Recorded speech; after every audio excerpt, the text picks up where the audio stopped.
Приветствую.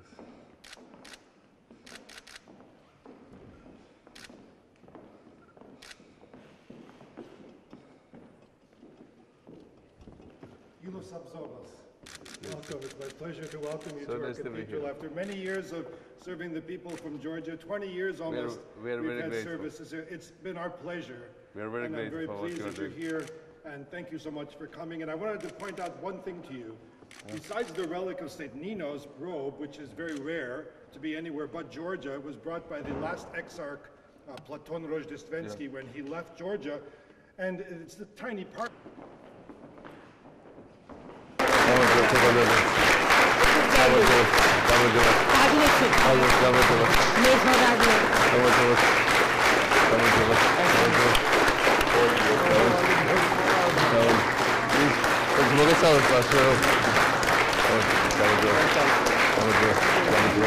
გილოცავთ დღევანდელ დღესასწაულს ისე როგორც ნამდვილ აღდგომას. ჩემთვის ჩემი პრეზიდენტობის პირველი შეხვედრა ეს იყო 9 წლის წინ. დაიწყო ნიუ-იორკში ჩამოსვლით და დიასპორით შეხვედრით. ზოგიერთი თქვენგანი იმ შეხვედრიდან დღესაც აქ არის, თუმცა რა თქმა უნდა სრულიად ახალი ბევრი ადამიანია და რა თქმა უნდა საქართველოს სიტუაცია არის მკვეთრად შეცვლილი და ეს არის სხვა საქართველოს იმას შედარებით რაც იყო 9 წლის წინ. 9 წლის წინ მე ვლაპარაკობდი ძალიან ბევრ იმედზე, ძალიან დიდ მოლოდინზე. ესეთ დამთხოვა რომ 9 წლის წინაც შევხვდი მაშინდელ მოქმედ პრეზიდენტ ჯორჯ ბუშს, რომელიც ახლა ყოფილი პრეზიდენტია და ახლა ხელახლა შევხვდი ისევ დალასში, ისე როგორც ამერიკის დღევანდელ მოქმედ ხელმძღვანელებს. 9 წლის წინ ჩვენ საუბრობდით მოლოდინებზე, იმედებზე, გეგმებზე.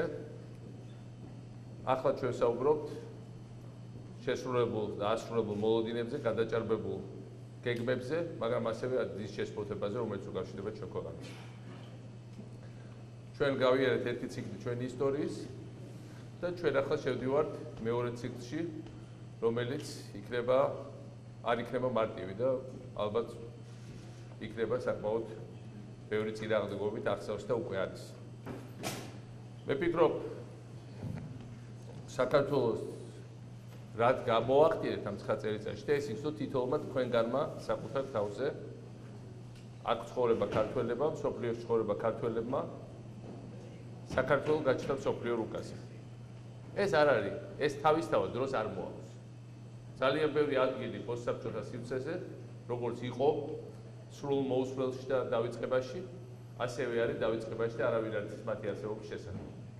საქართველო არის ბევრად უფრო მნიშვნელოვანი ქვეყანა, ვიდრე მისი ზომის და მისი ისტორიის, უпростоროდ უახლეს ისტორიას გულისხმობ და რა თქმა უნდა, უახლეს ისტორია ჩვენი იყო საბჭოთა იმპერიის ერთ-ერთი ჭანჭიდან ყოფნა. ამ შემთხვევაში ბევრად მეტი არის დღეს მსოფლიოში, ვიდრე ბევრი სხვა შესაბამისი გამოცდილების ქვეყანა. და ეს გავაკეთეთ ჩვენი ძალიან მძიმე შრომით, ძალიან დიდი გამოწვევებით, პრაქტიკულად სასწაულებით. იმიტომ რომ ჩვენი ქვეყანა წარმოიდგინეთ რომ შევხედოთ ციფრებს, იზრდებოდა პირველი 4 წელი ჩვენი მთავრობის საშუალოდ ორნიშნა ციფრით, მსოფლიოში ერთ-ერთი ყველაზე მაღალი ციფრით ეკონომიკური ზრდის. ამ პერიოდში ჩვენ გამოგვიცხადეს ეკონომიკური ემბარგო, გერ მოგვიწყეს სრული ენერგეტიკული ემბარგო, მოგვიწყეს სრული სასაზღვრო ბლოკადა იმ გაგებით რომ ვიზები იყო და სრული იყო გადაადგილება. მოგვიწყდა საბოლოო ჯამში ბევრი პროვოკაციების შედეგად დაგვესხა თავზე ყველა ეს დიდი არმია, რომელიც როდისმე შემოსულა საქართველოში ისტორიულად და ისეთივე არმია, რომელიც მე-20 საუკუნეში სულ ამდენჯერმე შევიდა რომელიმე ევროპულ ქვეყანაში. და განსხვავებით ყველა სხვა ქვეყნისგან საქართველო გადარჩა. დღეს ყველაფერი პირიქით ხდება ისტორიის ინტერპრეტაცია და 2008 წელზე როცა საუბრობ, მეძახია რომ საქართველოს თავზე დაიტეხა ომი.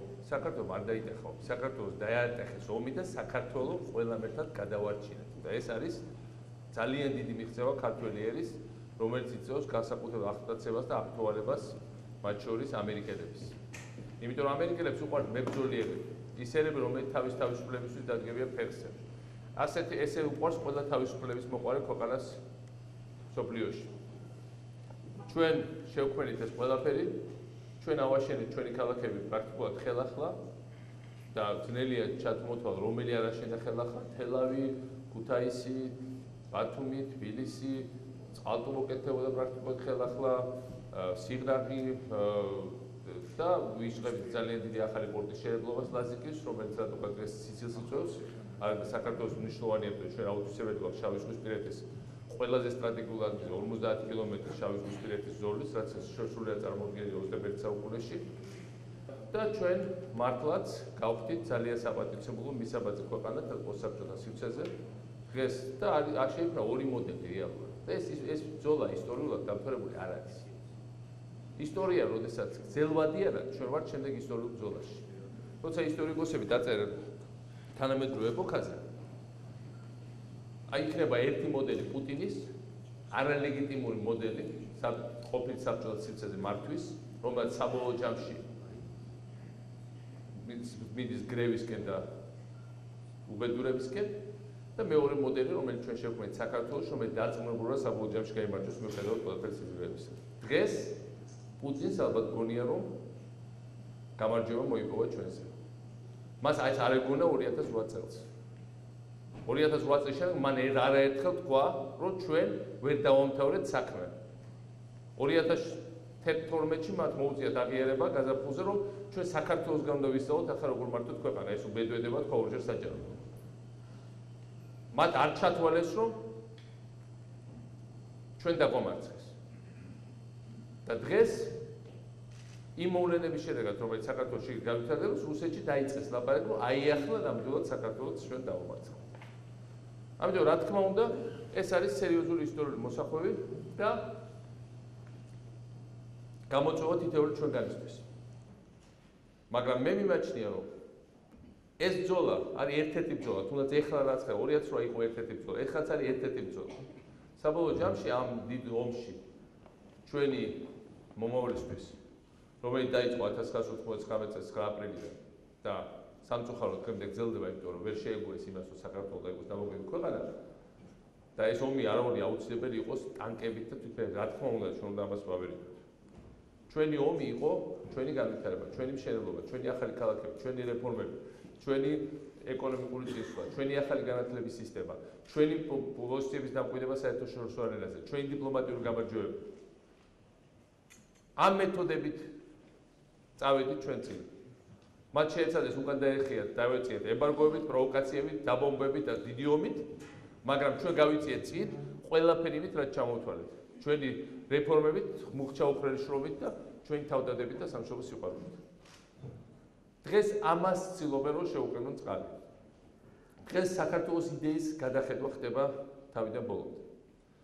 დღეს მესმოდა ბოლხარებში, რომ ჩვენ უნდა შევეგუოთ, ჩვენ უნდა მოვეშვათ სიცრუით ცხოვრებას, რომ საქართველო თითქოს არის მნიშვნელოვანი ქვეყანა.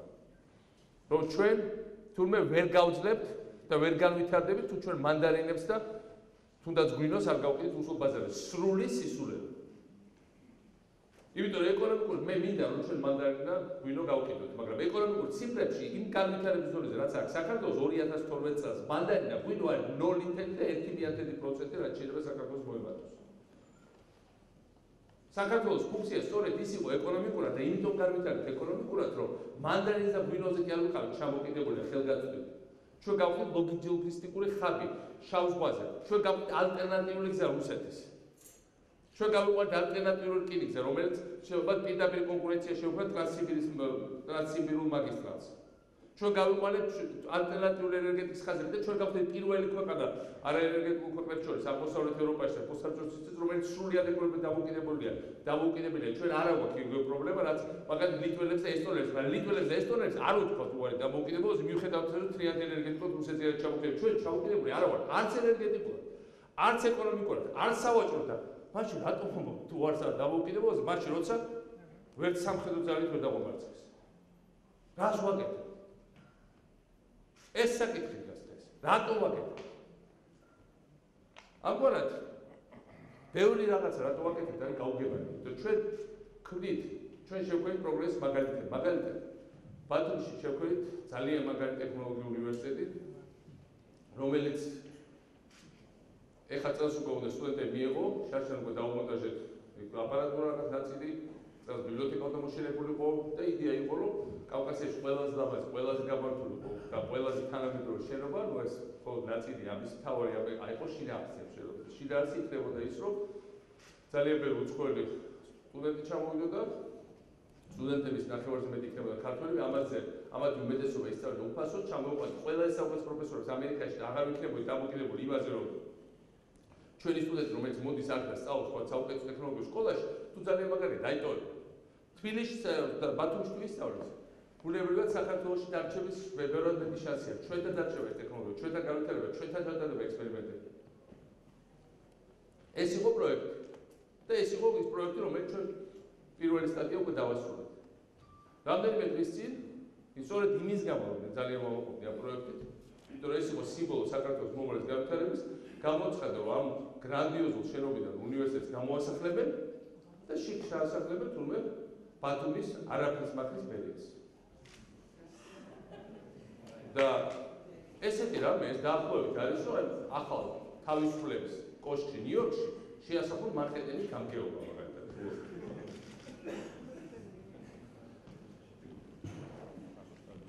და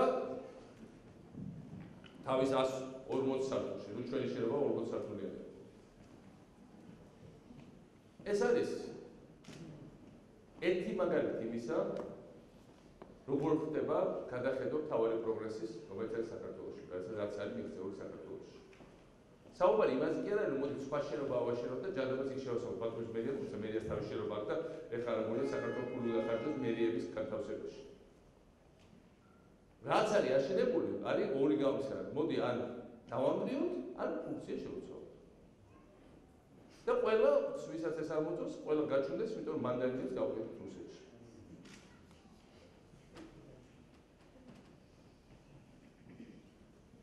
ხდება სამწუხაროდ გადახედვა ფუნდამენტური დებულების და ეს ფუნდამენტური დებულება არის საქართველოს დასავლური ორიენტაცია. საქართველოს დასავლური ორიენტაცია ეს არ არის ატრიატება ბოლოხანს საქართველოში არსებული მომწიფებელი სამთავრობო თაობის, როგორც ჩვენ გვიწოდებს. ეს არ არის ვარდების რევოლუციის შედეგად შექმნილი თავრობის მხოლოდ რაღაცა ერთჯერადი ეპიზოდი მათი ორიენტაციის. ეს არის საქართველოს 1000-წლოვანი ორიენტაცია. ეს არის საქართველოს ორიენტაცია, რომელიც ყოველთვის იყო მიმართული თავისი წმენდის გადასარჩენად, წმენდის გადარჩენა იყო ევროპაში, იქ იყო ჩვენი ქრისტიანი მოძღვეები. ეს იყო ჩვენი მეფეები, რომლებიც წერდნენ ასობით წერილებს რომის პაპს, სხვადასხვა ევროპელ მონარქებს, სულხან-საბა ორბელია, რომელიც დადიოდა კარდაკარ. ეს იყო განსაკუთრებით ტრაგედიული სიტუაცია, როდესაც კონსტანტინოპოლის დაცემის შემდეგ პრაქტიკულად საქართველო აღმოჩნდა სრულ იზოლაციაში და ამას საბოლოო ჯამში იძულებით მიგიყვანა ყველაზე უარეს არჩევანში, რაც შეიძლება ყოფილიყო თანა იგივე წმენდის ხალხებს შორის იმ სახელმწიფოსთან კონტაქტში შესვლაზე, რომელმაც პრაქტიკულად ჩვენი ეკლესიის, მათ შორის ჩვენი ეკლესიის ავტოკეფალია მოსკვა და საქართველოს დამოუკიდებლობას წერტილის ხაზი გადაუსვა. და აი ამ სიტუაციაში დღეს როცა ჩვენ პირველად მოვახერხეთ ის, რაც ვერ მოვახერხეთ, სულხან-საბა ორბელიანმა, ერეკლე მეორე. პრაქტიკულად ვერავინ დავით აღმაშენებლის შედეგად, დავით აღმაშენებლა მოახერხა ჩამოიყვანა ჯვაროსნები თავის ბრძოლაში შეზღუდების წინააღმდეგ. ვერავინ ვერ მოახერხა დავით აღმაშენებლის შედეგად. ჩვენ მოვახერხეთ საქართველოს დამკვიდრება ხელახლა დასავლეთის და ძლიერი დემოკრატიული და თავისუფალი სამყაროს მენტალობაში მათი შიდა პოლიტიკის ნაწილად ქცევა. ესე იგი, ჩვენი გაწევა და ხელისყრა არის ძალიან ძლიერი. მაგრამ თუ ჩვენ გავძლებთ საქართველოს დამოუკიდებლობა, თავარი საქართველოს დამოუკიდებლობა გადავარჩინებთ და ეს უკვე ქართული საზოგადოების ხელში ამჯერად უფრო მეტად ვიზრდ თავრობის, ჩვენ მაინც უკან ვერ დავაბრუნებთ, ამაში ვერ დაწყვეტ. რატო ეს ქართული საზოგადოების ხელში მოვიდა თავრობის? იმიტომ რომ აქამდე თავრობა იყო ავანგარდში ამ ბრძოლის. აქამდე თავრობა იყო, ვინც ყველა კარგს აკაკუნებდა. მე ამ რამდენიმე დღის წინ შევხვდა ერთ-ერთი ბალტიური ქვეყნის ელჩი. ერთ-ერთ დასავლურ ქვეყანაში. ჩემ მეგობრებთან ვიყავით და მან მოგუყვა ისტორია, რომ ერთ-ერთი ახალ დანიშნულ ქართულმა ელჩმა რა უთხრა მას. ახალ დანიშნულმა ქართულმა ელჩმა უთხრა, რომ საუბარია სერიოზულ დასავლურ ქვეყანაში. რომ აქამდე ჩვენ ყველაფერი, აქამდე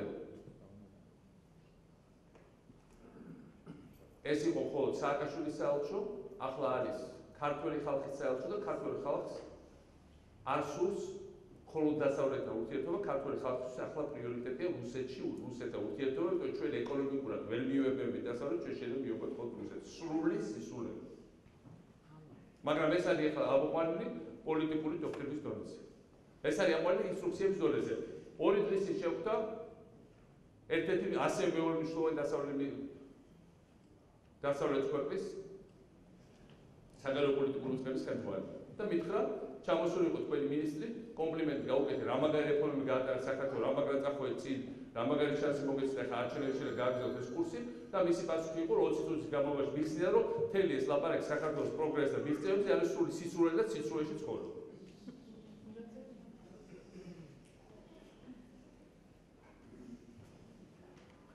ამ სიტუაციაში, როცა ჩვენ ახლა ყავს ელჩები, რომელიც უყვებიან, რომ ჩვენ აღარ გვინდა დასავლეთი. რომელიც უყვებიან, რომ ყველა ჩვენი მიღწევა იყოს სისულელე. თითოეული ქართველი, ვინც ხართ თქვენ ხართ ახლა ჩვენი ელჩები. ამ ბალტიის ქვეყნის ელჩმა მითხრა, ახლა თქვენ ელჩი იმ ქვეყანაში აღარ ხართ. მე ვარ თქვენი ელჩი. მე ვიცი რა ხდებოდა საქართველოში. მე მოუყვები ყველას რა არის სიმართლე.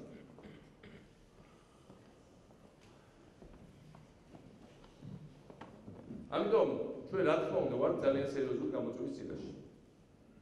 რა თქმა უნდა გავა დრო და როცა ეს ბურუსი გაიფანტება, როცა ცა მოიწმინდება და ესე გამოანათებს, მივხვდებით და შეიძლება შეგხვდეს კიდევაც იმაზე, რაც ამ თემებზე, რასაც ახლა დღეს ზოგიერთი ლაპარაკობს არ პირდაპირ ცხოვრებაში ახორციელებს. პირველ რიგში როგორც ქუთათურმა მინდა მადლობა მოგიხადოთ, ვიცი რა ჯერტებიან იქ და შემდეგში მინდა ესეთი კომენტარი გავაკეთო. მაინტერესებს თუ ქართველები თქვენებისმე გაპატიებდათ ისეთი ბიოგრაფია ქონოდათ, როგორც დღეს აქვს პრემიერ-მინისტრს.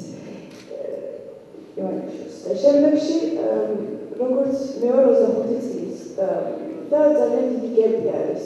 რღვეული არის თაობებს შორის, ის გამო რომ საბჭოთა კავშირის წინახის ქვეშ ვიყავით. როგორ შეიძლება რომ ძაფები გავაბათ, თუნდაც სხვა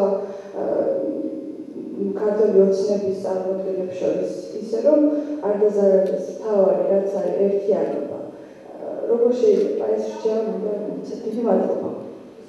ქუთაისში ყველაზე უფრო მიგდებულ ადგილს ავტოქართვის დასახლებაში, სადაც სახლის კი არ ყოფილა რაღაცა ძეგლი ჩამდგარი, ჩვენ ჩავდით სოფლიოს ყველაზე ლამაზი პარლამენტი, ყველა ეს თანამედროვე სწორედ იმიტომ, რომ ეს იყო სიმბოლო იმისა, რომ ძალაუფლება გადაეცა ხალხს.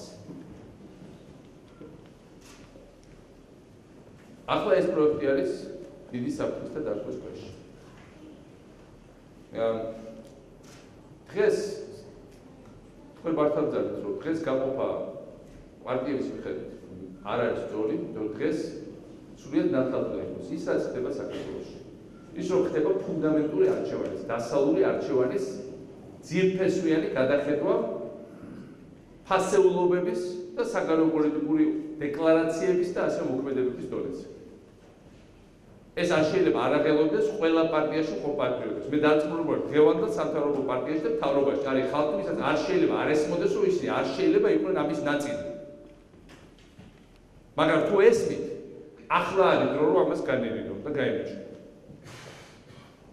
იმიტომ რომ მე ძნელი იქნება ახსნა, რატო აღმოჩნდეთ იმ მატარებელში, რომელიც რელსებიდან გადაიყვანს ჩვენ ქვეყანას. ამიტომ ეს ერთი და მეორე. აბსურდად სწორია. შეიქმნა ახალი თაობა, ბოლო და განსაკუთრებით ბოლო ათწლეულში შეიქმნა ახალი თაობა ქართველებს. მე ამას რა თქმა უნდა მივაკისებ ჩვენ პოლიტიკას თორსა ჩვენ ხელი შევწყვეტ ამას, იმიტომ რომ სრულიად არაურაზრული ვიყავთ წარმართულებით, რომლის დაბრუნება ვიღაცის ქვეშ მოლებად არის პრაქტიკულად შეუძლებელი. მაგრამ ეს ხალხი ჯერ არ არის უმრავლესობაში, ასაკობრივად ვიძახი. ამიტომ ყველა ასაკის ხალხმა, როდესაც არსებობს ხალხი ზუსტად ასევე მოაზროვნე, უნდა ერთმანეთს ჩაიგდო ხელი. ახალგაზრდები პრაქტიკულად აბსოლუტურად თითქმის ყველა არის ესეთი. ეს ასე. რა თქმა უნდა, თაობრივად აქ არის ნიუანსები და განსხვავებები. რა თქმა უნდა, ხა ეს მოსეს ისტორია და ებრაელების ტარება 10 წლების 40 წლის განმავლობაში უდაბნოში ეს არის კლასიკური ისტორია. ეს ასია, მაგრამ ფაქტია რომ რა თქმა უნდა თავისუფლებაში დაბადებულები სხვანაირად აზრობთ ჩვენ ვიდრე რომელსაც ნახეთ გადამოვლები. ეს ერთი, მაგრამ მეორე მხრივ საფრთხე აქ ცოტა იმაშია რომ ვისაც აღარ ახსოვს ის რა იყო შეიძლება უფრო ინსტინქტურად თავისუფლება უფრო მეტად უნდა, მაგრამ შეიძლება უფრო გაუჭირდეს საფრთხის დანახვა. იმიტომ დღესაც კი ახლა როცა ჩვენ სტუდენტებს ველაპარაკებთ, ვეუბნებით რომ აი კორუფცია მოვიდა შეიძლება მოვიდეს უკან და კურსულად არის რა არის უმაღლესწავლებელში კორუფცია. ამიტომ ახლა გელის ძახილი გამოდის, ხო? გამოგვიდა არჩევნების წინ. ვეუბნებით რომ კანონიერი ქუნდები შეიძლება დაბლოს უკან სიტყვას ქუთაისები და ის აღარ იცის 15 წლის ადამიანმა და 20 წლის რა არის კანონიერი ქუნდი. არ ესმის რა. რაღაცა უაზრო სიტყვების შეთავსება, ხო? ვეუბნებოდით რომ ჩვენ გვინდა რომ წარსულის შილები აღარ დაგვიდნენ უკან, მაგრამ ეს წარსულის შილები აღარ წარსულს, როგორ გამოიხურებათ. ეხლა ზოგიერთი იხილეს, მაგრამ ნუ ასე რომ ეს ასია. რაც შეეხება ბიოგრაფიებს ადამიანებს შეიძლება სრულიად სხვადასხვა ბიოგრაფიები გქონდეს ეს ასია. ეს არ არის თავარი. თავარი რა ფასეულობები აქვს. თუ შენ სამფოკარ მე მახსოვს კარგად წარეთ დამამახსოვრდა ძალიან ყურში მოხვდა რამდენჯერმე თქვა ჩემმა წინამორბედმა პრეზიდენტმა შევარდნაძემ საჯაროდ რომ მე უფრო მნიშვნელოვანი თანამდებობებს ვქონია ვიდრე საქართველოს პრეზიდენტობა. ჩვენ ისე მივიღეთ ხალხი დღეს თავში რომელიც იზახა რომ საქართველოს არ არის მნიშვნელოვანი ქვეყანა გვეყო რა ეს ბაქიბუქი რა. ვის ვაყებ ბოდიში ამ ეგრეთ წოდებული ბაქიბუქის დაგვიწყეთ სოფლიო უკანზე. და ჩვენთვის ეს არის სიცოცხლის საკითხი. ამერიკა არ ჩაიძირება და ამერიკას ვერავინ ვერ დაიპყრობს. ამიტომ ამერიკის შეიძლება დროის აჩინეს ვერავინ ვერ დაიპყრობს, ხო? სულ სხვა არის, ხა იმას შეუძლია მოთმენი იყოს, იმას შეუძლია უფრო თავისუფალი იყოს რაღაც გადაწყვეტილებებში. ჩვენ აი მარჯვნივ გაიხედა მარცხნივ ყველგან შეიძლება საფრთხე იყოს და ამიტომ აქ ძალიან ზუსტი ნაბიჯების განხილვა საჭიროა. და ეხლა არ აქვს უფლება აი ეს სხვათა შორის ყველაფრის გადახდას. თქვენ ასეთ ეხლა მოსე და იცით რა ეს ზოგ დაპარიკონია. მონობიდან გამოსვლა არ არის. ბატონო მიხეილ, იცით რა მე ამ პრობლემას არ ვუყავდი, თორე შეიძლება აი ლაპარაკობა გული გავუსწრეს. რას ეხება საქართველოს. როდესაც მონები გაანთავისუფლეს ამერიკაში, არ მიდიოდნენ, იმიტომ რომ თავისუფლება ეს დიდი პასუხისმგებლობა. თქვენ იცით ალექსანდრე მეორემ რა დიდი რეფორმები ჩაატარეს და ერთჯერ აფეთქეს და მეშვიდეჯერ მოკლეს. მერტმა დიდი რემონტს და რეფორმატორი არასდროს არ ყოფილა თქვენ იცით კარგა პოპულარული საერთოდ არც ეს ქვეყანაში. ეხლა მსოფლიო დგას ძალიან დიდი კრიზისების წინაშე. ეს არის ეკონომიკური, ფინანსური, ეს არის ნდობის კრიზისი, მალე იქნება პრადავოსკენი კრიზისი, იქნება აუცილებლად წყლის კრიზისი. მე იცით რა გეცოდება გული რომ აი ქართველებს რატო არ შეგვეცნო რომ აი ამ დროს ერთად დავხმარებთ.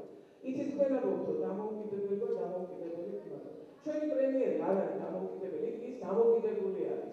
მის პატრონთან, რომლის 1% გასპრომშია და სხვადასხვა სტრამეჩი რომ გამოვიდა, მე ძალიან გული დავწდა რომ ინტერვიუ ვერ არის ჩემთან ინტერვიუ.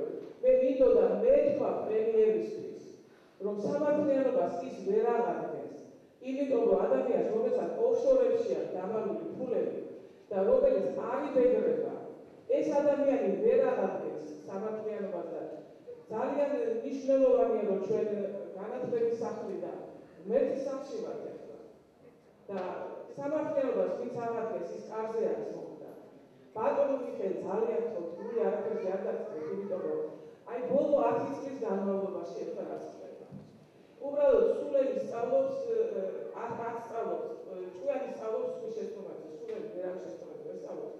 ბოლო 10 წლის განმავლობაში მე მაგალითად პუტინს ეძახი ვლადიმირ ვლადიმიროვიჩს, იმიტომ რომ იმას გონია რომ სამყარო მას ეკუთვნის, მაგრამ ბოლო 10 წლის განმავლობაში სადამ ჰუსეინი, კიმ ჩენ ირი, კადაფი, ეხლა უგო ჩავესი წავიდნენ ამ ქვეყნებსაც ეგონათ რომ სამყაროს მფლობელები არიან, მაგრამ ჩვენ ამ სამყაროში უპატრონოები არა ჩვენ მამაზეციები პარლამენტს და მე სულ ფიქრობ რომ ჩვენი საქართველო როგორც დღეს ჯერჯერობით როებით არის აი ესე დაკნინებული და ადამიანი რომელიც იზამთრებს საკუთარ დედას აგინებს დედას აღშობლოს ომი მე დავიწყეო და ტერორისტებს ხალხი მალავს ესეთი სახელმწიფოები მალავენ რომ ტერორისტებს ამზადებენ და იზამთრებს ტერორისტებს ამზადებენ და საერთოდ იცით რა უკვე აი როიქიან კრიშა დაბნოპაიო არ იცი რა ზოგადია საკუთარ დედას აღშობლოს აგინებს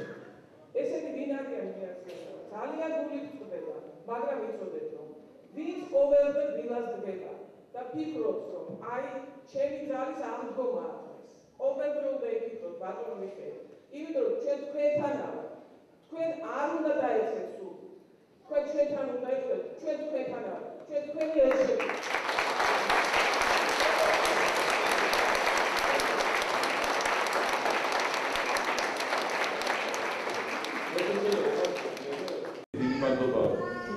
ასე თბილი სიტყვებისთვის და ეს არ არის მართლა გულით დათქვამი სიტყვებია, ხო? და თქვენ რო გიყურებთ ასე თავს რო უყურებთ Facebook-ზე რო გკითხულობთ, რო აღვაჩენ ხოლმე რომ ბევრი ვართ, არა მხოლოდ რომ აქ ეხლა დარბაზში 19 აპრილის მიტინგზე, ბევრი ადამიანი ძალიან კარგად არტიკულირებს იმას, რაც მე მეგონა რომ მარტო მე ვხვდებოდი 5-6 წლის. შვენი ვარ და ჩემზე უკეთესად არტიკულირებ. ჩემზე უკეთესად აყალიბებენ აზრებს, ჩემზე უკეთესად აქ ეს ფასეულობებს გათავისუფლებ. და რა თქმა უნდა, ამ თვალსაზრისით მე მიმაჩნია რომ ეს ყველაფერი რაც ხდება, მართლა მაინც პროებითია ჩვენ ყველა შემთხვევაში. ვინაიდან აი როგორ არის იცით? ცალხარეს არის ყოვლი იდეოლოგია, რომელიც ეკუთვნა პირველ რიგში თავის ქვეყნის თავდაუწყალ სიყვარულს და იმას რომ მარწმენას, შეიძლება წმენას ზოგადად, მეორე წმენას ჩვენი საზოგადოების მომავალში და ჩვენი ქვეყნის მომავალში და ჩვენი ქვეყნის განსაკუთრებულობაში. და ვინაიდან ეს თრიანი ჩვენ ყველამ ერთად დავიკავეთ ეს, წარმოიქმნა მეორე პოლუსი, რომელიც თქვა, რომ ეს ყველაფერი არის სისულელე, ჩვენი ქვეყანა არის უმნიშვნელოვანესი, ჩვენი ქვეყანა არის დამნაშავე, ჩვენი ქვეყანა არის ყველაფერში დამნაშავე და ყველაფერი ჩვენ ბრალია და მაგრამ ეს შეუძლებელია იყოს უარყოფის და სიძულვილის თემატიკა შეუძლებელია იყოს იდეოლოგია. საერთოდ როგორც წესი იმ ხალხს, ვისაც არაფრის შექმნა თვითონ არ შეუძლია, მათი ინსტრუმენტი არის ხოლმე დემონიზაცია მეორე ხაზს. აი გავხსენოთ დაგმე მიშა. დაახლოებით დაგმე მიშა ავიდა პოლიტიკური დისკურსის დონეზე. და მაგრამ სადამდე უნდა იძახო დაგმე მიშა? დაგმე რამდენიც ვერ გამგმე, მაგრამ ხო ვერ დაგმო შენ ქვეყანას, ხო ვერ დაგმო შენ იდენტურობას, ხო ვერ დაგმო იმას, რაც არის ამ ქვეყნის ფუძემდებელი პრინციპები. და რა თქმა უნდა, ის რომ ეხლა რაც უნდა გვეძახო, მაგას მნიშვნელობა არა. აქ პიროვნებაში არის საქმე. მართლა უკვე ჯგუფი ძალიან დიდი ჯგუფი შეიქმნა, რატომ მიყავს ამ ყველაფერს. თქვენც ხართ ამ ჯგუფის ნაწილი, აგერის ხალხი ვინც ყავს ამ ჯგუფის ნაწილი. რომელთაც კი შეიძლება ერთ ადამიანს ყველაფერი მოუგონო, შეუთხსა, შეიძლება ბოლოს მაინდენ უძახო გიჟი ხარ რომ მართლა გააგიჟო, მაგრამ ყველას ხო ვერ გააფორმო გიჟი. ყველას ხო ვერ გააფორმო ავადმყოფად, ყველას ხო ვერ გააფორმო. თუნდაც ის თელის ლაპარაკი, ხო მართალი თქვენ დაკარგეთ, ვერ წარმოიდგინეთ 2008-ში ერთ-ერთი გზა იყო გახსნით ჩვენთვის. ყველა გზა ჩაუგდეთ რუსებმა. დასავლეთ-აღმოსავლეთ მაგისტრალი კახაი აეროპორტია მას კარგად ახსოვს, მე ამ ყველაფერს საქართველოში იყო. ერთ-ერთი გზა აეროპორტები დაგვიგო, ერთ-ერთი გზა რომელიც გახსნი იყო თბილისის საერთაშორისო აეროპორტი და მისკენ მეორე გზა. და რა იყო ჩადებული ამაში, რომ თავრობა უნდა დადგმოდა ამ გზას, ჩავზარიყო თვითმფრინავით და გაქცეულიყო თავის შვეიცარიის ბანკში ანგარიში და როგორ შეიძლება რომ არ ქროდა შვეიცარიის ბანკში ანგარიში. და როგორც პუტინს არ ჯეროდა რომ ჩვენ არ შეიძლება არ ქონოდა ანგარიშები, ისევე დღეს პოლიტიკური სპექტრის უმრავლესობა სამწუხაროდ და საზოგადოების საკითხებზე დააჯერეს რომ შეუძლებელია რომ ამათ არ მოიპარეს 100 მილიონი. თუ 100 მილიონი არ მოიპარეს, ან თუ საერთოდ არაფერი არ მოიპარეს, მე ნამდვილად გიჟებია. ჩვენ ვაშინგტონში ჩვენ ქვეყანას არ არის ამაზე დიდი პრივილეგია არაფერი. მე არ მინდა რომ საზოგადოება დავდიოდი ძალიან ბევრს დავდიოდი საზოგადოება. თავარი მიზეზი და ეხლა დავდიოდი. თავარი ყოველთვის ერთ-ერთი ჩემში რაც არის შეიძლება რომ ვადარებ ჩემ ქვეყანას. და თუ პირველ წლებში ბევრი არც არაფერი არ იყო შედარება, ბოლო წლებში ხშირად მithქოს, ეხა ამაყად საფუძველზე ბევრი არ წაუგება, რომ ეხა რო აძროხობ უცხოელებს, ვერ წდებიან ამ ჩვენ არქიტექტურის ის. სოფლიოს საუკეთესო რაღაც შეხვედრა ყველაზე მოკლე დროში. ჩვენ არავის დასაყვედრებელი ახლა როგორ დრო დაგწოდა კიდე უცხოეთი გავითარება 3-4 წელიწადი მართლა ყველა დაიძრებოდა ამის სასწავლებლად. უკვე დაძრული იყო ჩვენი სამეზოლო, მაგრამ დაიძრებოდა ბევრად უფრო გავითარებული ქვეყანა. ეს ხო რეალობა, რამდენიც დაიწყო სიცრუა და ეხლა ხო ფაქტია რომ არის შეიქმნა ეს ყველაფერი, ხო? რა თქმა უნდა შეიძლება თქვა რომ საშინელებაა რომ ჩვენი ბიუროკრატია არის სწრაფი და დოკუმენტებს იძლევა ბევრად უფრო ჩქარა ვიდრე ამერიკული ბიუროკრატია. რომ ჰილარი კლინტონი იძახოდა რომ მოდი ვისწავლოთ საქართველოს გადმოვიღოთ. კონგრესში გამოსვლა ბრუკინგში თქვა. დონალდ ტრამპმა ფონდს დაავალა თავისას ფული გამოეყოთ რომ ახალ ორლეანში შეექმნათ იუსტიციის სახლის გავსი სტრუქტურა. აღარაბო სამეზობლო ველაპრობ ამერიკაში ინგლისის ლორდთა პალატაში იყო დებატები 2 საათიანი იმაზე რომ როგორ მუშაობს ეს ჩვენი ანტიბიუროკრატიული სისტემა. გიორგი ვაშაძე ერთ-ერთი შეუქმნელი ამ სისტემის აქ ხო? მაგრამ ყველა ერთად შევხვდით ასე. მთელი ეს სისტემა, მარტო ეს სისტემა ხო რა არის ეს ნაწილი ყველაფერი დაიჭირეს. ამას ეს არის ის რომ ხალხმა დაიწყო შემჩნევა ჩვენ გარშემო. ჩვენ ჯუდად ვიმკიცებთ რომ არა ეს არის სიცრუეში ამყოფებენ თავისთავად და თელ მსოფლიოს. თუ ესე სიცრუეში ამყოფებთ რომ სწრაფად მიდიოდით წინ, ყველა დაშგვიკრავდა.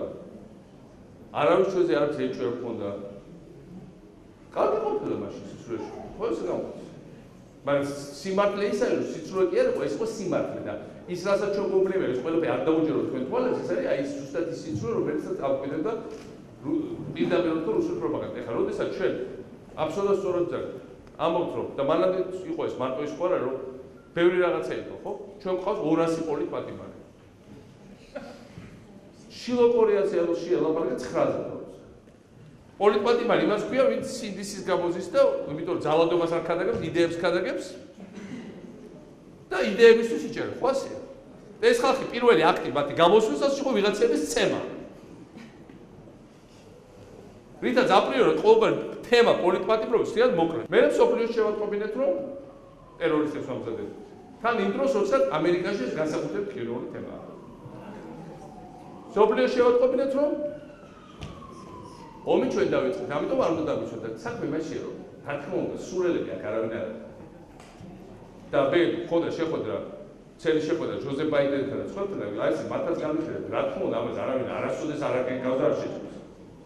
ძალიან ჭკვიანი ხალხია აქ. მაგრამ სხვა თემა არის ამის უკან. იმას რა თქმა უნდა არ დაიჯერებენ რომ ჩვენ ტერორისტებს ვამზადებთ. რა თქმა უნდა არ დაიჯერებენ რომ ომში ჩვენ ვარ დამნაშავე. მაგრამ იცით რას დაინახავენ? ამას არ უნდა დაჯერებას არ შეჭერებთ. რომ ჩვენ თავრობას აღარ უნდა ქვეყნებს ვიბრძოლოთ. და ეთქოს რომ თუ თქვენ თავრობას აღარ უნდა ქვეყნებს ვიბრძოლოთ, ჩვენ არ არის. ეს არის საფრთხე და ის რომ ტერორიზმში ბრალდება ვინმე დაიჯეროს და გაიზიაროს. თუ ჩვენ თვითონ აღარ იცავთ თქვენ თავს მაშინ ჩვენ რატო დადგა ფინეთი რატო გადარჩა 29 წელს სოციალური დაესწრო ორი ქვეყანა გადავჭრით როცა თელოსოფია ფინეთი და ჩვენ მე არცეთი არც რომ სადაც შევიდა საბჭოთა კავშირი ბალტიის ქვეყნები აღმოსავლეთ პოლონეთი ჩეხოსლოვაკია ავღანეთი უნგრეთი ეს ხო ისტორია ხო არ გაიქცეთ ყველა ბოლომდე დაიწყეს ორი ქვეყანა გადარჩა სულ ბოლო აი 100 წლის განმავლობაში ფინეთი და საქართველო რატო იმიტომ რომ ორივეს დაუდგა თელი მსოფლიო რატო დაუდგა რომ ჩვენ მართლები ვიყავით და ხალხმა გამოიჩინა ბრძოლის უნარიანობა. თავრობა არსად არ გაიქცა, არ გამოიყენა ის მარშრუტი, რომელიც მოგექცა ხალხ. მე ნამდვილად ძალიან მაგარი ხალხი იყო დამოუკიდებლობის დროს საქართველოს არმიაში, მაგრამ მე-11 არმია რომელიც შემოვიდა, ბევრად უფრო სუსტი იყო, ვიდრე ის არმია, რომელიც შემოვიდა 2008 წელს. ბევრად შეუდარებლად სუსტი იყო. სად 58 არმია და თავისი 200 თვითფრინავი და სად ის რამდენიმე 1000 ჩაუცმელი დაუბანელი რუსი ჯარისკაცი, რომელიც შემოვიდა 1921 წელს. მაგრამ საქართველოს თავრობა როგორც კი ისინი იყვნენ კოჯორში დაადო თავი და წავიდა ჯერ ქუთაისში, მერე ბათუმში და მერე ცოტა ხნით გადავიდა თურქეთში, იმედი უკან დაბრუნდებოდა და ვეღარასოდეს ვერ დაბრუნდა. სულ ეს ჰქონდა თვალწინ. ამიტომ როცა ეს სიტუაციები, ამიტომ როდესაც საუბრობენ რომ ყველაც მითხარით ბოლოს და დიდი მადლობა გახდების რომ არის მე მახსოვს კარგად 2008-ში რომ თავს დაგვესხენ რომ სულ ქონდა კომუნიკაციის სხვადასხვა პირველი დამირეკა ჯონ მაკეინი რომელიც შუა საპრეზიდენტო კამპანიაში იყო და გუშინ წინ ჯო ბაიდენმა იქ ვიყავი გვერდზე და რო თქვა ძალიან საინტერესო რაღაცა რომ მაკეინი მოგებული ხონდა საპრეზიდენტო კამპანია რო არ ყოფილიყო ეკონომიკური კრიზისი, ლეხმან ბრადერის ჩამოშვა. ასეა რომ ყოველთვის ისტორია ჩვენ სასარგებლოდ შეიძლება არ დავარგეს ხოლმე. ასე რომ ამ გაგებით, იმიტომ რომ მაშინ ეს და მაკეინმა დამიერეკა მაშინ 2008-ში. და პირველი რაც მესმის და უკვე როგორ არის რომ ვიფიქრე რომ ეხლა მომისამძიმრებს რომ რაც სიმეტრიაში ხართ და ვაიქვა საწოდაობე რომ ბედური მასში ჩავარდო ხართ და რა გეშველებათ და რომ ხა ბევრი ევროპელი რეკავდა პარალელურად და დაახლოებით იგივეს ამბობდა. მაგრამ ერთ-ერთი პირველი იყო მაკეინი. და მაკეინმა პირველი რაც უთხრა. მიშა Churchill. Remember Churchill, my friend. უმეორად მუდმივად თქვენ ხალხს და მსოფლიოს რომ საქართველოს არასდროს არ დამეწება. და ჩვენ უმეორად ჩვენ ყველანი ასე ვფიქრობთ, რომ ჩვენ არასდროს არ დავლებთ. ყველას გასაკვირად და ამ თქო მნიშვნელოვანია რომ ყველამ გაიგოს, რომ თქვენ არ ნებდებთ, რომ ხელებს არ უშოთ, თქვენ შეგიძლიათ ბრძოლა და მაშინ დავკეთოთ. რო გადმოთარგმნოთ თანამედროვეობას ჩვენ ბაბაია და ცალკე დავდაგდო პროფესორ ივერას და ნუ დავუძახეთ ბაბაიას. ნუ იტყვით რომ თქვენი ბრალია. და მე სხვაჩვენს ვიყავი რაღაც შეკრებაზე კონფერენციაზე რამდენიმე თვის ამერიკაში და იქ მაჩვენეს ჩვენ ჯვართან ჩამოვიდეთ ეს პატარა ეს უბრალო ესეთი ულონივით რომელიც დაწერია Never give up Churchill. არასდროს არ ჩამოუშვა ხელები. და ამიტომ ეს მე ამ თეორ ას ვაგებოდი მიხარია და დაწურებული რაც არ ვერ ჩამოუშვა.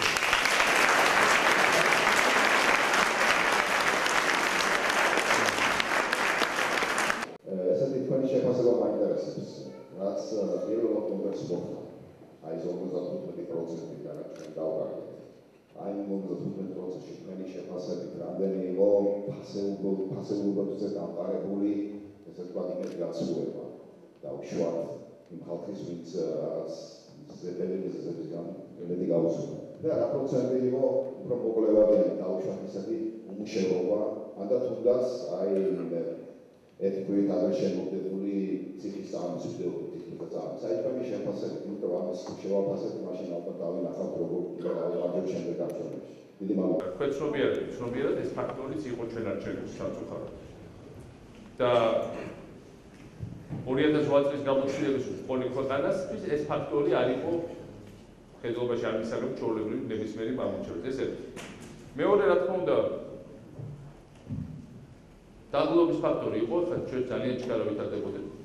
და ჩქარა განვითარებას მოყვა თავის დაღლობა. ციხეში იყო პრობლემა ნამდვილად. ხალხო გამახდია სუიძა ფაქტორი იყო რამდენიმე მეთოდი ციხის კონტროლის. მე როცა ვიყავ იუსტიციის მინისტრი, აღიარებ რომ მაშინ ციხეებს აკონტროლებდა კურდები. სანდა რაღაცების შეცვლა, იქ ვიღაც ახალგაზრდა მოუყვება ციხის დირექტორი დაუშვეს, სასაცილო არ ყოფილა ციხის დაცვას იქ მუშაობა. რა თქმა უნდა, ჩვენ უნდა შევუქმნათ ესეთი სისტემა, რომ ისინი არ არიან და ჩვენც ვიქცევით, ჩვენ არ ვიქცევით მათსა. უბრალოდ რა თქმა უნდა, ხა ის იყო რომ ციხეში ნარკოტიკი აღარ შედიოდა და ეხლა მასობრივად შედის, მაგრამ პრობლემა მარტო ის კი იყო შიგნით შედიოდა. ციხიდან ხდებოდა დანაშაულის კონტროლი. ამიტომ ეხლა ეს პრობლემა ნამდვილად იყო, არ იყო მარტივი პრობლემა და რაღაცები წავიწიეთ წინ, მაგრამ იქ ვერ ვიჩავეთ, მაგრამ ეხლა რაც შეეხება კონკრეტულად ამ ციხის კადრებს. ამაზე მე მგონი ძალიან ბევრი რაღაცა გაიგოა, მათ შორის რაც ყველაფერი გაიგოა იმაზე, როგორ მოვკალით, ვითომ ჩვენ 9 თვის ბავშვი არჩევნების წინათ დღეს.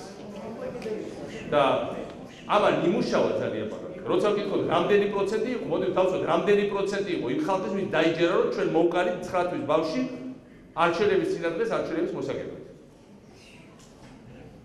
ჩვენ შემოვიდა რუსული ფული და რუსულ ფულს მოხდა რუსული მეთოდები. და რუსული მეთოდებია პროვოკაციები, შანტაჟი, დადგმები, შავი პიარი, სტერეოტიპების დამკვიდრება. რა თქმა უნდა, არ უნდა იყოს უფრო ძლიერი, რომ შეიძლება ორგანიზება არ აღმოაჩნდეს. მაგრამ ფაქტია, რომ ეს ყველაფერი ძალიან ბევრი რაღაცა გაიგოა ძალიან კარგად. მე მაინც მგონია, რომ თავი ფაქტორი იყო სოციალური ფრუსტრაცია ბუნებრივია. განვითარების ტემპი ერთის და მეორე რუსული ფაქტორი იყო. ეს მანევრის ფაქტორი ძალიან მნიშვნელოვანი ფაქტორი იყო. ეს რუსული ფული მნიშვნელოვანი ფაქტორი იყო. 2008 წელს სამწუხაროდ მნიშვნელოვანი ფაქტორი იყო. ჩვენ ვეფიქრე 2008 წელს მათ ვერ დაგომართეს, მაგრამ მათ თქვეს, პუტინმა თქვა, რომ ომი გრძელდება და დასრულდება საქართველოს არჩევნები, ხო თქვა ეს საჯარო გრადეჭო, ეს ხო ჩემი სიტყვები არ არის. ძალიან კონკრეტული გზავნილი ყავდა ამ სიტყვას, ქართული ხალხი. რომ ჩვენ დაგამარცხებთ საარჩევნო კულტთან და აი ვერ დაგამარცხებთ ტანკებით, საარჩევნო კულტზე რაღაც იტყვის ამერიკა და დასავლეთი. რომ ტანკით როცა მოდის, იქ თელევიზიო ლიჯერებს ახლა. დემოკრატია ხო იქ რაღა უნდა იყოს. ამიტომ ჩვენი ამოცანა დღეს ის კი არა, რომ ან თავზე ნაცაზებად წავიყავოთ, ან სიმართლეს გავეცეთ. სიმართლე უნდა ვთქვათ, ზედმეტიც არ უნდა წავიყავოთ. ჩვენი ამოცანა ოქროშუალედ დაჭერა, თავარი ეს ჩვენი ამოცანა საქართველოს დემოკრატიული სისტემის შენარჩუნება. რას ნიშნავს იმას, რომ დემოკრატია საქართველოს შეიქმნება მხოლოდ მაშინ, როცა რომ ერთხელ კი არ გამოიწვია არჩევნები, მინიმუმ ორჯერ მაინც გამოიწვია. ეხლა ეს არის საფრთხე. და ეს რო ასე არ მოხდეს, იმიტომ რომ სხვა მხრივ პრობლემა არ არის. სხვა მხრივ ხალხი თავის გამოცდილებით ნახავს რა არის გულკი, რა არის ცუდი. ექნება შედარებით გამოცდილებით, შედარების შესაძლებლობა და შედარება დარწმუნებული ვარ ძალიან სწორი იქნება. როცა უკვე მიცემა არჩევნები ეს იყო და ეს იყო. ხალხს უნდა ის არ ეგურა რომ ყველაფერს უკვე ეს გატარებოდა.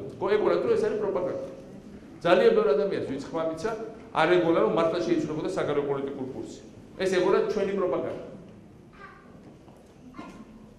მართლა არ ეგურა რომ ბევრი ძველი კორუფტირებული მოხელი დაბრუნდებოდა. ეგურა ჩვენი პროპაგანდა.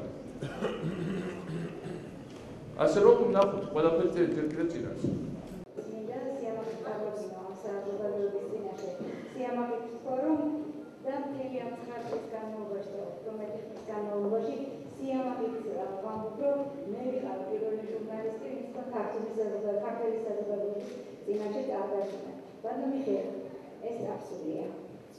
მე მინდა მადლობა გადაგიხადოთ იმ 9 წლისთვის, რომელიც თქვენ საქართველოს დაჭირეთ.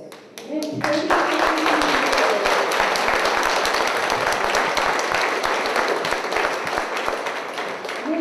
პასუხისმგებლობით შემიძლია გითხრათ და ნებისმიერ მოპაექრეს არგუმენტირებულად დავუსაბუთო, რომ თქვენ ახლა 22 საუკუნის პრეზიდენტი.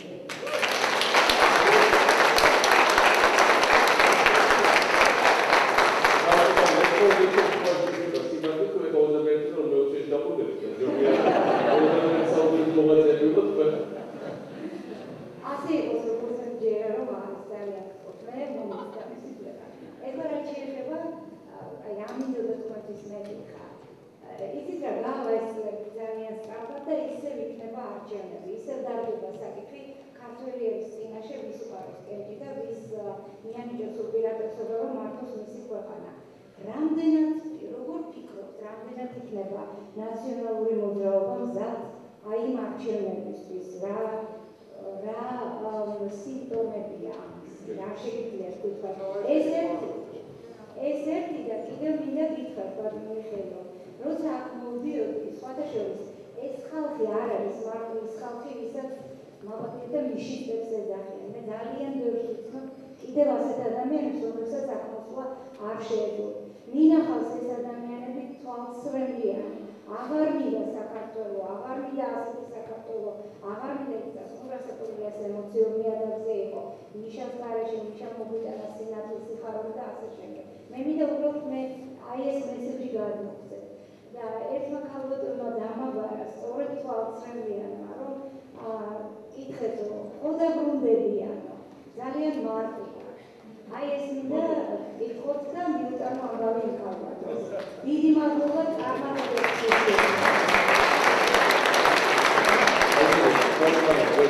დიდი სიმპათიით ვიხსენებ იმ წლებს.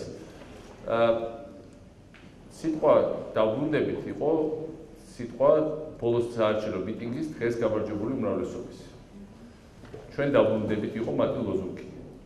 მე არ ამგონია რომ ის ძალა რომელიც შემდგომში მოვა იქნება ეს 2-3 ან 4 წელიწადში მე უბრალოდ პერსპექტივას არ გავიხილავ იმ ძალამ უნდა თქვას რომ ჩვენ დაბრუნდებით მან უნდა თქვას რომ საქართველოს განვითარება დაბრუნდება და გაგრძელდება საქართველოს საერთაშორისო პოზიციები დაბრუნდება და გაგრძელდება და მე მინდა დაგეთაფოთ თქვენ თქვით ხა ზვიად გამოსახულება ეხადენ გადმოსახედა რო უყურებ საერთოდ შანსი არ ქონდა ტალეირანი და ბისმარკი ერთად რო ყოფილიყო ისეთი ძალები იყო მოყვანილი იქ. ძალაში რომ იქ ეს ხალხი დღეს რა მატარებელია კი ძალზე. წარმოიდგინეთ მაშინ რა იყო და საერთოდ რა გქონდა, ვინც არ უნდა ყოფილიყავით მაშინ, ხო ესე. მაგრამ ეგ ცვალთეთია თემა, მაგრამ ესეთი ჯგუფი ჩვენ არასდროს არ ყოლია, როგორც ახლა. განათლებული, სოლიდური, ხახალ სხვა შემთხვევით ხო არა, რომ კონცეფცია რა იყო, რომ ყველა იყიდება, ხო? ხო ვერ იყიდეს საკონსტიტუციო უმრავლესობა. მათ ჩვენ ერთი პოსტსაბჭოთა ქვეყანა სადაც ვერ იყიდება.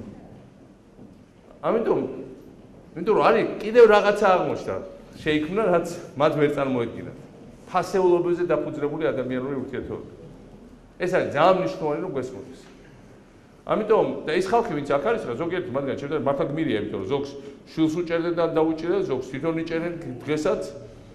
უამრავი ის დაბარება აქვს, იქ რაღაცა ბუქარები აქვს, შეთვლები აქვს და ასევე კბილი რაღაცების დაპირებებიც. და დანახვებებიც და მაგალითებიც შვების. ამიტომ ეს ხალხი ძალიან დასაფასებელია, რომ არსად მართლა და ამ ეს ხალხი სხვადასხვა გამოცდილების ხალხი ერთია გიგი წერეთე, რომელიც ჩემზე დიდი ხანი არის ამ საქმეში და ნამდვილად აღარ არის ნორჩი და სიტყვაზე აქ არის ხალხი, ვინც არის სრულიად ახალი ხალხი, რომელიც მართლა ეხლა მოვიდა და ჩვენზე ბევრად უფრო მაგარია კიდე და ეხლაც შეიძლება ნაწილობრივ და პერსპექტივაში ნამდვილად. აქ არის და ესე ვერ იტყვი, აქ არის კობანაყოფია სიტყვაზე, რომელსაც ნამდვილად ბევრი შეიძლება ქონდეს დასაკარგეთ და ძალიან მნიშვნელოვანი ბიზნესმენია. ფასეულობები თუ გაიგეთ მნიშვნელობა აღარ აქვს რა შეიძლება დაკარგო და რა არა. ეს არის თავი. ამიტომ არის თუ არა პერსპექტივა, მე საერთოდ ეჭვი არ მეყარება ვარ. დღეს ახლა ჯორჯ ბუში რომელიც წავიდა ძალიან არაპოპულარულ პრეზიდენტად. რომელიც მე არასდროს არ ყოფილვარ პრინციპში არჩევნებამდე. ბუში ბოლო წელიწადი უკადასტროფა ჰქონდა. ხა მე მაგრამ ის მოწმე როგორი დაჯება. დღეს არის ძალიან პოპულარული. ყველა გამოკითხები ამ დღეებში არჩევნებზე გამოკითხებს CNN-ს და სხვა. და ბევრ რაღაცას გადახედეს ამერიკელებს ძალიან მოკლე ვადაში. ხა ამერიკისთვის მოკლე ვადა ძალიან. საქართველოში სადაც მოვლენები ძალიან ჩქარა ვითარდება. ბევრ რაღაცას გადახედა მოხდება ძალიან სწრაფად. აქ საუბარი იმაზე კი არა, მოხდება თუ არ მოხდება, რა თქმა უნდა მოხდება. აი როგორც თქვენ გიყურებთ, ზუსტად ისევ მოხდება. საუბარია რომ როგორ მოხდება ხელახალი გადასვლა. დემოკრატია იქნება კიდე თუ არის ქაოტური სცენარი. ეს არის მთავარი გამოწვევა დღეს უკვე. თორე ამათაც კი არა კონკრეტულ ადამიანს ვინც შეიძლება რამეზე ფიქრობდეს სხვა დემოკრატიის შეზღუდვაზე, იმანაც ჩვენ რაც იცის რომ ძელმოდიანი თამაში ეს არ არის. ლინკოლნმა როგორც თქვა რომ შეიძლება მოატყო რაღაც ხალხი რაღაც რაოდენობა, მეორე დიდი ხალხი, ბევრი ხალხი ცოტა ხანია, მაგრამ ყველას მუდმივად ვერ მოატყობ. ესე არის ხა, ასეა. ბევრი რაღაცა ხა ჩვენ რაც ნავთობის ჭაბურღილების ვართ იქ რაღაცები აკეთო, ხო? ბევრი რაღაც გაიყოვა ძალიან ჩქარა და ირკვევა. ამაში არ არის თემა. საქართველოს დამოუკიდებელი საქართველოს ორი რაღაცა, საქართველოს იქნება თუ არა დამოუკიდებელი ერთი და საქართველოს იქნება თუ არა დემოკრატია. და ეს არის რთული გამოწვევები. ამისთვის ბრძოლა მიმდინარეობს ყოველდღიურად. ჩვენ დღეს ვერ ვიტყვით, მოდით ახლა დაველოდოთ შემდეგ არჩევნებს ამ საკითხებზე. იმიტომ რომ ამ საკითხებზე ეს შეუძლია ამერიკას თქვას, რომ მოდით შემდეგ ვადას დაველოდოთ პრეზიდენტის. იმიტომ რომ არავინ არ შეცვლის დემოკრატიულ სისტემას და ამერიკას არავინ არ დაიპყრობს. საქართველოში ყოველდღიურად არის ბრძოლა იმაზე, შევიქნებით თუ არა დამოუკიდებელი და გვექნება თუ არა დემოკრატია. და რამდენიც არ გვიძახეს დიქტატორები სწორად თქვა რუსმა ოპოზიციონერმა შენდეროვიჩმა, რომელიც ხო მაინდამაც არასდროს არ უყვარდით, თქვა რომ დიქტატორები არჩევნებს არ აგებენ. და უკვე ამიტომ არის საქართველოს უკვე დღეს მოგებული ერთი და მეორე ხო შორის იმან დაწერა ჩვენ არასდროს არ უწევთ გერმანმა Deutsche Welle, რომ ბოლოს და ბოლოს Saakashvili turned out to be a Democrat after all. ანუ პლუსები იყო. ეს პლუსები რას ნიშნავდა, რომ ახალმთავრობას ამ პლუსებს უნდა ეგო შემდგომი განვითარება.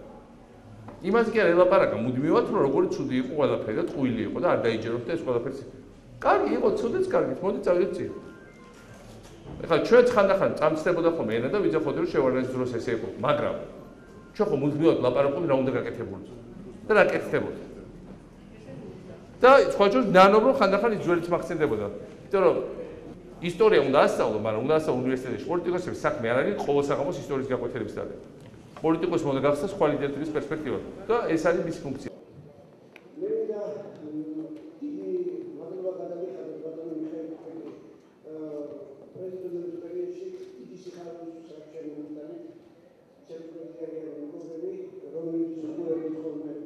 Thank you.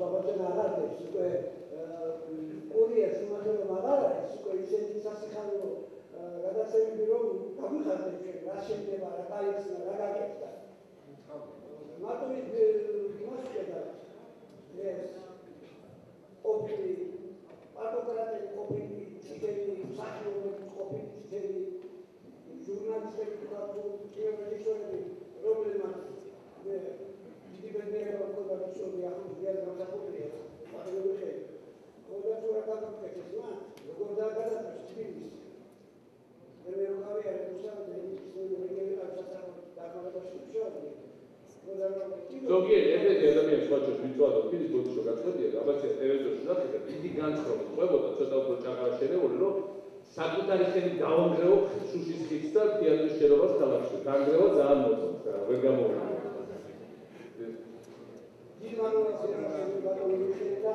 აი მე რამდენი დამოკრატია და დამოკრატია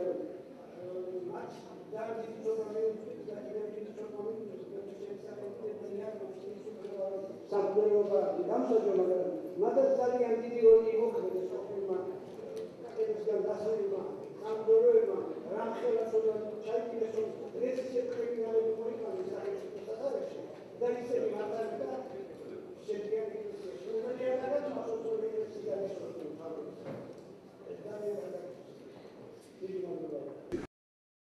საბოლოო ჯამში ჩვენ საინფორმაციო ომი რუსეთს მოვუქეთ და ეს იყო ჩვენი ომის ძალიან მნიშვნელოვანი ნაწილი და მოვიგეთ სწორედ იმის გამო რამდენიც რომ ეწერათ ფული გადაეხარდა და ასე შემდეგ არ იციან მაგათ ცივილიზებულ ენაზე ამის ყველაფერს გაკეთება არ გამოსდით და ჩვენ ვიყავით მართლები და როცა მართალი ხარ საბოლოო ჯამში დემოკრატიულ სამყაროში ტყუის მოკლე ფეხები აქვს და სიმართლე საბოლოო ჯამში ხადახარ უფრო ადრე უფრო იმარჯვებს ისინი არიან ტოტალიტარული სამყარო მოსულები ამიტომ კგბ-ს FSB-ს პროპაგანდა მუშაობს დახურულ სივრცეში უფრო ვიდრე თავისუფალებაში იქ ყველაფერს მოისმენენ და საბოლოო ჯამში სიმართლე გამოვა ის რაც არის საბოლოო ჯამში ჩვენ თუნდაც 2008 წელს პირველივე დღიდან და დაგვეხმარა ბევრი მეგობარი რიჩარდ ჰოლბრუკი ჩაუმფრინდა შემოდგა სასტუმროს აივანზე და ყველა ტელევიზიას აძლევდა ინტერვიუ ძალიან მძიმედ იყო მის შემთხვევის საქმე უკვე მაშინ მაგრამ რიჩარდ ჰოლბრუკს ედობოდა თელი მსოფლიო და ჩათვალა თავის მორალ ვალად ჩამოსვლა და ამის გაკეთება და ბევრი სხვა ვინ ჩამოვიდა ხო და რუღალაბარკო ლიდერების სახელმწიფოების და ასე შემდეგ ჩვენი თავარი საფრთხე სწორედ ეს არის რომ ის კი არა რომ ჩვენ საინფორმაციო შევიდეთ ჩვენ თვითონ არ ვთქვათ უარი ჩვენ სიმართლეს სხვები ვერ შექმნიან ვირტუალურ რეალობას და მართლა ეს არის შეუძლებელი მithumedes რუსეთი და რა თქმა ხარ ჩვენ კი ჩვენ თვითონ კიდევ ერთხელ სიმართლეს თქვა ეხლა შენ თუ ამობ რომ შენ ტერორისტებს ამზადებ რა თქმა უნდა ამას არავინ არ დაიჯერებს მაგრამ ეს ითარგმნება სხვანაირად რომ შენ თვითონ ხელები აქვს ჩამოშებული რა არ გინდა და შენ თვითონ ეს ხარ რა არ გინდა ნუ გინდა რა ფინეთს ყავდა ძალიან მაგარი პრეზიდენტი მანერგეიმი და სამხედრო ხელმძღვანელი რომელიც იყო ასევე ძალიან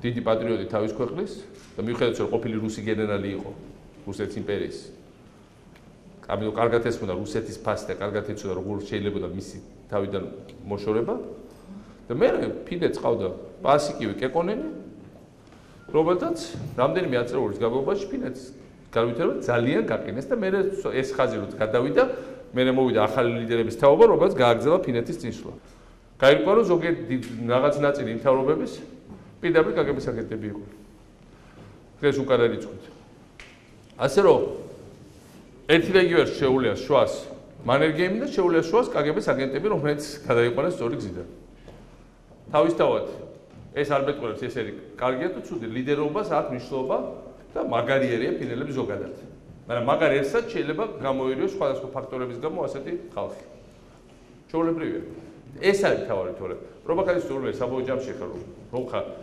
ფაქტია რომ საქართველოში ყველა მის მე რის მიხედვით ამერიკის ყველაზე მიყრობილ ქალაქს ქუჩაში ვცნობ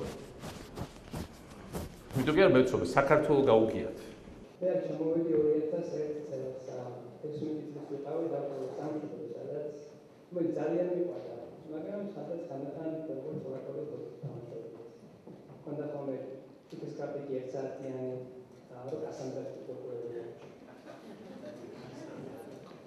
და ხოლო ის სამშობლოში სადაც პოლიციელი გაჩერებდნენ და ტექსტის გადასმას ხორნენ რომ და მე 2001 წლის მე ყოველ 2-3 წელიწადში ვახერხებდი საქართველოში ჩასვლას და ეს რეფორმები რაც განვითარდა, ეტაპობრივად ხედავდი. და ყოველ ჩასვლას ალბათ ეს ცვლილებები effects ქმნიდა ჩემზე, იმიტომ რომ ეს უკვე ეტაპობრივად ხედავდი ამ ყოველ 3 წლის და შედეგი. ხო და მოკლედ ყოველ წლის განმავლობაში მე ჩემი სამშობლო უბრალოდ შემოყვარდა. ვიყავი უბრალოდ ამა იმით თუ რა მიაღწია პატარა ქვეყანა 10 წელიწადში. მე ამაზე ვაბრალობდი ჩემ ქართულ მეგობრებთან, ჩემ არაქართულ მეგობრებთან. მაგრამ ეს მართლაც ჩემთვის იყო ძალიან დიდი ძალიან დიდი სიამაყე, რომ მე ასე ქვეყნიდან მყავდი. მაგრამ დღეს ბატონ პრეზიდენტი ვარ ფაქტის წინაშე, რომ ქვეყნის 55%-მა მისცა ხმა ჩვენი მიმართულების შეცვლას. ჩვენი რეფორმები მათ არ ვიცი თუ არასწორად მიაჩნდა, თუ მეტი უნდა თუ ნაკლები, მაგას მნიშვნელობა იქნებ არ აქვს, მაგრამ ფაქტი ეს არის, რომ დღეს ლაპარაკობთ არა იმის რომ ხალხი ქალაქი უნდა დაკეთდეს, ხალხი რეფორმა უნდა განხორციელდეს და ინვესტიცია უნდა ჩაიგდეს, მაგრამ დღეს ლაპარაკობთ სამწუხაროდ იმაზე თუ რუსეთს როგორ გონიოთ და საქართველოს დაამარცხა. ჩემი კითხვა მომხდარა. დღეს რო იყო 2004 წლის 28 აპრილი, ბატონო პრეზიდენტო, თქვენ ელოდეთ სახელმწიფოს შენების 9 წელი. რა შეგვიძლია, რომ დღეს ჩვენ ველაპარაკა არა იმაზე, რაც ვლაპარაკობთ, არამედ იმაზე, თუ რა უნდა აგოშენებინა ყველა.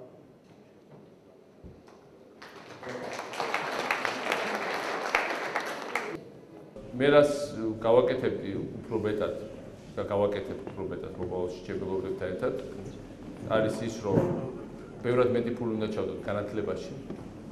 ამას ძალიან დიდი მნიშვნელობა აქვს. მაგრამ იგივე სამედიცინო სექტორში შევიდექით ახლა სწორ გზას და სამწუხაროდ ყველაფერი უკვე წამოვიდა ისე. შეუძლებელია, რომ დღეს საქართველოში გააკეთო უფასო მედიცინა. ეს არის შეუძლებელი. იმიტომ რომ 150 რომელიც აშენდა 160, ამისთვის საკმარისი არ არის. მაგრამ თუ ეტაპობრივად წავყვებოდით 60 წელიწადში გიგი ამის ბევრი ნამუშევარი იქნებოდა. ყველაფერი არ შეიძლება რაღაცება ჩვენ რატო დავტოვეთ რამდენი მილიარდი ფული ამ ახალთარობას რატო დავუტოვეთ, რომ ეს იყენებენ უაზრო პოპულისტურ პროგრამას, უაზრო რატო, იმიტომ რომ ხვალ ამ პროგრამას არაფერი აღარ მოაქვს. ჩაყრი ფულს ერთჯერადია და ერთჯერადად აი როგორც სავარცხეს რო გადაუგდებს ის წიქარა, ხო? მე მაინც დამოგეწევა ეს პრობლემა. მაგრამ ამასობაში ამ სავარცხეს დიდი ფასი აქვს და ჩვენ ეს ფული არ დავხარჯეთ არჩევნებს. რატო არ დავხარჯეთ? იმიტომ რომ სპორტის განვითარება გვინდოდა, იმიტომ რომ სხვა პროექტები იყო, ტურისტული ინფრასტრუქტურა, ლოჯისტიკური ინფრასტრუქტურა, რაღაცა, რომელიც მოიტანა ფულს და ჩვენ არ გქონდა უფლება, თუნდაც ჩვენი არჩევნების გულში ამოგეყოდა ეს რამდენი მილიარდი მიგვეყარა და რომ მიგვეყარა მოვიკებთ არჩევნებს, კი? შეგვიძლია გვეთქო, რომ აი ახლა პირდაპირ გირიგებთ, აჰა, და მოგვეცეთ ხმა. მაგრამ პასუხისმგებლობა ეგ არის, ეს არ უნდა აკეთო. შენი ქვეყანა უნდა გიყვარდეს ისე, რომ ეს არ აკეთო და არ აკეთო. განათლებაშია ბევრი ფული ჩასადები, ძალიან ბევრი ფულია ჩასადები უცხოეთში, სასწავლებლად ხალხის გაშვებაში.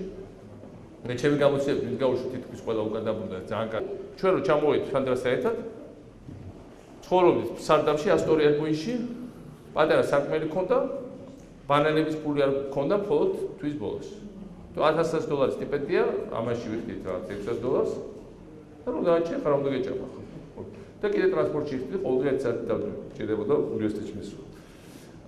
მაგრამ 2 წლის თავზე 2013-დან 2015-ის ბოლოს ხო. 2015-ის ბოლოს ცენტრალ პარკვეზე ქონდა ოროთახიან კარგი ბინა. კარგი ხელფასები ორივე, იმ დროისთვის რამდენიმე $1000 და კარგი პერსპექტივა. მაგრამ ეს მოიპოვა ძალიან მძიმე შრომის ფასად, ისე როგორც ბევრმა თქვენგანმა მძიმე შრომის ფასად მართლა ნულიდან, შიმშილიდან, უბედურებიდან ამოხვედით ზემოთ, ხო? და თქვენ შვენივრად იცით ამის ყველაფრის ფასი. ეს არის ზუსტად ის რას ნიშნავს უცხოური გამოცდილება. გავიდეთ გვერდიდან დავიხერახოთ ჩვენი ქვეყანა, რაც დავინახოთ ჩვენ თავი დავინახოთ, გამოცდილოთ, იმიტომ რომ ნიუ-იორკი რატო არის მაგარი ქალაქი? თუ აქ ძალიან მაგარი სიმღერა, if you can make it here, you can make it anywhere. აბსოლუტურად ზუსტი განსაზღვრა ნიუ-იორკის. არსად არ არის ესე ცოცხლად, აქ თუ გაძელი და გადარჩი და მე ნიუ-იორკიდან მართლა გითხრათ, ძალიან ცუდი მახსოვრობა მაქვს იმ წლების, იმიტომ რომ ძიმე იყო რა, რომ ჩამოდიხარ ესე, პირველი შაბეჭები იყო ცუდი. მახსოვს მე ხა ისე გავიზარდე რაღაცა, რომ შიმშილი არ მინახავს და სიგარები არ მინახავს. საბჭო დროსაც შედარებით იყო ყველაფერი ხა, მაგრამ ნუ ყოველ შემთხვევაში აქ ფიზიკურად დავიკენი 20 კილო, იმიტომ რომ შიო. მაგრამ მე რომ ვისწავლებ ფასი, რას ნიშნავს ამ საზოგადოებაში ორიენტირება და წინსვლა და თქვენ ყველას გაგვიყვეს გამოცდა. ამიტომ არის მნიშვნელოვანი ხალხის გაშვება. ამიტომ არის კატასტროფა უნივერსიტეტის გამოსახლება და ბათუმის მერის რაღაც შესახებ. კატასტროფა. იმიტომ რომ სწავლა არის თავარი რაღაცა, ადგილზე სწავლა და უცხოეთში სწავლა და უცხოეთში გასვლა. ამ ხრივ ჩვენ ეს უნდა გაკეთდეს ნამდვილად. ფული უნდა ჩაიდოს ეხლა მხოლოდ განვითარების პროექტებში. აი რაც ფულს მოიტანს ნამდვილად ეგრევე მხოლოდ ესე, იმიტომ ფული მე ვფიქრობ რომ ამ თავრობის შემდეგ ბევრი აღარ დარჩება. ჩვენ ბევრი ფული დავუტოვეთ, მე ვფიქრობ ეს თავრობა დაგვიტოვებს მომავალში ბევრ ვალს. მაგრამ კარგი რაც იქნება, ხალხი მიხვედრილი იქნება, რომ უფასო არაფერი არ არსებობს. მიხვედრილი იქნება, რომ კიდევ ერთხელ რუსეთ თვალებს ჩაკვეთ არ მიხვედრილი იქნება, რომ ყველას თავის როლი აქვს ცხოვრებაში და თავის როლი არ უნდა გამოვიდეს, ყველა ინსტიტუტს აქვს თავისი როლი. საზოგადოებრივ ინსტიტუტებს, საეკლესიო ინსტიტუტებს, სახელმწიფო ფუნქცია ყველას აქვს თავისი მნიშვნელოვანი ფუნქცია, მაგრამ ყველა ფუნქცია მნიშვნელოვანია თავის ფარგლებში. ესეც მნიშვნელოვანი ინსტიტუციური გამიჯვნა იმისა, რა უნდა მოხდეს მომავალში. და ამ ყველაფერთან, აი ეს ყველაფერი ერთად მოგცემს ბევრად მეტ სიტკიცის მარადს მომავალისთვის. ამიტომ, მაგრამ კიდევ ერთხელ დარწმუნებულებ თავარი, ჯერ ერთი აუცილებლად უნდა დავუმთავროთ სპორტის შენობობა, უბრალოდ გავიწყოთ და დავუმთავროთ. არ შეიძლება რომ საქართველოს შავი ზღვისპირეთი არ ქონდეს განვითარებული, მაგრამ პორტი რო არ ქონდეს იქ სადაც ყველაზე ღრმა კანიონი გაქვს შავ ზღვაში, სადაც რკინიგზა მიდის და სადაც ყველაზე მოკლე გზა გადის ჩინეთიდან ევროპაში, უნდა იყოს მართლა სულელი და გიჟი. და ეს არის და ყველაზე მეტი დასაცინი რა არის პროგრესები და ლაზიკა. კაი სახელი არ მოგზ ლაზიკა და არ ქვით რა ვიცი. აი აქ ვართ და ჩვენ ვარ პატარა ქვეყანა, მაგრამ სინგაპური არის პატარა ქალაქი. მაგრამ სინგაპური იცის თემო სოფლიო. ჩვენ როცა დავდივართ უცხოეთში, ხა მე როცა აღიარების პოლიტიკას დავდივართ, მთელი სოფლიო მოვიარეთ. კახამ ძალიან კარგად იცის. იმიტომ კახა გაიყო ხმალამოღებული მებრძოლი ამას. ეხა პერუში რო ჩავფრინდი, რომლის პრეზიდენტმა წინა საარჩევნო კამპანიაზე ცოტა თხით არ თქვა რომ საფრთხესით აფხაზეთო ვაღიარო, პერუში რო ჩადიხარ. და უყვები რომ ჩვენ ვართ ყველაზე ნაკლებად კონიუნქტურებული ქვეყანა ევროპაში, ყველაზე სწრაფი პროცედურები სოფლიოში, ყველაზე პირველ ათეულში ვართ doing business rating-ში. ეს არის ხო ჩვენი საექსპორტო პროდუქტი. რომ ჩვენ ძალიან უყვარვართ განვითარებულ სახელმწიფოს. რა თქვა, ვალუატის თავრობა, რომელსაც ორჯერ ავაღებიათ ხელი აფხაზეთის აღიარებას. ბოლო აღებაზე, ბოლო ხელისაღებაზე რა თქვა ხა? ჩვენ აღარასდროს აღარ ვაწყენებთ საქართველოს და მის დასავლელ მეგობრებს. დასავლელ მეგობრები ახლა გადამწყვეტი სიტყვა. და ეხლა თუ შენ დასავლელ მეგობრებს ხელი კარგდა, მოშორდი. თუ შეთქო იძახი რომ ეს ყველაფერი სიცრუე იყო, სიცრუე მეგობრებო, რა მე-10 ადგილი და მე-9 ადგილი და რა პირველი ადგილი და სოფლიოს პირველი პროექტი, სრული სიცრუე. მაშინ ვინახა? შენ იდენტური სინგაპური, რატო სინგაპური ხო ახლა სიტყვაზე პერუსთან ალბათ ბევრი არაფერი არ ვაჭრობს, ხო? მაგრამ ყველა პერუელმა იცის სინგაპური რა არის. და რო იცი რომ ძალიან მაგარი რაღაცაა და უნდა თქვათ ის ყველა უკრაინელმა ტაქსისტმა შეგვიძლია დამიდრა ბაქოლმა მით უმეტეს და ერევნებმა მოგიყვება რა მაგარი ქვეყანა საქართველო. ასე რომ აქ საუბარი არის სწორედ იმაზე, რომ უნდა შევძლოთ ამის შენარჩუნება რა და თუ დემოკრატიული ეს პროცესი რაღაცაა სწორად წარმართება, იცედი გაძლიერებული გამოვა ამ ყველაფერს. ოღონდ მე უნდა ვიყოთ ძალიან ფრთხილები. მე არ უნდა გაგვიტაცოს ზედმეტად ამ პერფექციონიზმა იმ გაგებით რომ მოდი ახლა ყველაფერი იდეალში შევყოთ, ყველაფერი იდეალში ესე ვერ აიყვან.